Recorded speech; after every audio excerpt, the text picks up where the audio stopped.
আসসালামু আলাইকুম ভিউয়ার্স, দেখি সেই পেঁয়াজের বাজারের যে পরিস্থিতি 27 জুন 2024 রোজ বৃহস্পতিবার চলে আসলাম সেই নাজিরপুর বাজারে। আপনারা জানেন স্বাভাবিকভাবে পাইকারি বিক্রি কম হয় এখানে, তো দেখা যাক। সালামু আলাইকুম, কেমন আছেন ভাই? তাহলে কি অবস্থা বাজারের? বাজার 90 টাকা কেজি। 90 টাকা। চাষর তো কমন কিনছিলেন চাষর? হ্যাঁ দেখি তো আসলাম। এটা এই ছোটটা কি দাম বিক্রি করছেন? ছোটটা 80 টাকা। ছোটটাও 80 টাকা। হ্যাঁ। আর রোহিঙ্গা পেঁয়াজ নাই? রোহিঙ্গা। সালামু আলাইকুম, অনেকদিন পর দেখা, কারণ কোথায় গেছিলেন? ঢাকা গেছিলেন? কি পেঁয়াজ কিনতে গেছিলেন না গরু? গরু গরু ও গরু না, তাহলে গরু তো আল্লাহ কেমন লাভ টাভ দিল? গরু তো আল্লাহ দিয়েছে উল্টে মুখে 55,000। দেখ আল্লাহ যা করে ভালো তৈরি করে, সেটা ব্যাপার না। হ্যাঁ। লস লাভ থাকবে ব্যবসা, তাছাড়া হালাল হবে না।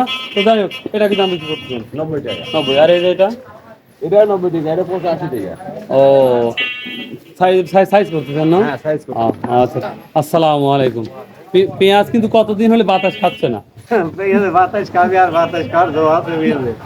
আচ্ছা, এটা এই ছোটটা কি দাম বিক্রি করছেন? এই ছোটটা 80 টাকা। 80 টাকা। আর বাদ বাকিগুলো সবাই সব 90। বেচা কেনা তাহলে কম না বেশি মনে হচ্ছে? এটা কেন কম? কম, অনেক কম।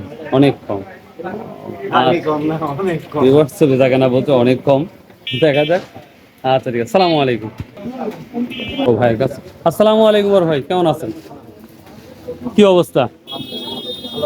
হ্যাঁ আল্লাহ ভালো রাখছে। তো সর্বোচ্চ কত বিক্রি করতেন আজকে? আজকে দেখি দাম বেশি মনে হয়, একটু কমই কিছু লাগে নাকি? হ্যাঁ আমিও তো এরকম শুনলাম, মানে আমিও এরকম শুনলাম। তো দেখ তারপর এটা কি দাম বিক্রি করবেন আজকে? 80। আর এগুলা? একই করে। ভিউয়ার্স, বর্তমানে এগুলো 80, 85, 90 টাকা বিক্রি হচ্ছে বর্তমান বাজারে। তো এই ছিল মোটামুটি পেঁয়াজ। তো পেঁয়াজ মনে হচ্ছে যে একটু কিছু নিচের দিকে মনে হচ্ছে, এক হাটে একটু কমের দিকে মনে হচ্ছে, যদিও দাম ওইটাই আছে, তারপর একটু কম কম মনে হচ্ছে। হ্যাঁ রসুন অবস্থাও খারাপ। রসুন দাম বলার নাই। আপনি তো হাই কোয়ালিটি কিনছেন, এটা কত কিনছি? 200 টাকা দাম করেছিলাম, 120 টাকা। খুব সুন্দর।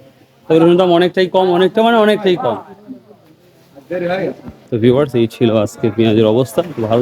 ভালো লাগলে কিন্তু অবশ্যই পাশে থাকবেন। আসসালামু আলাইকুম রহমতুল্লাহ।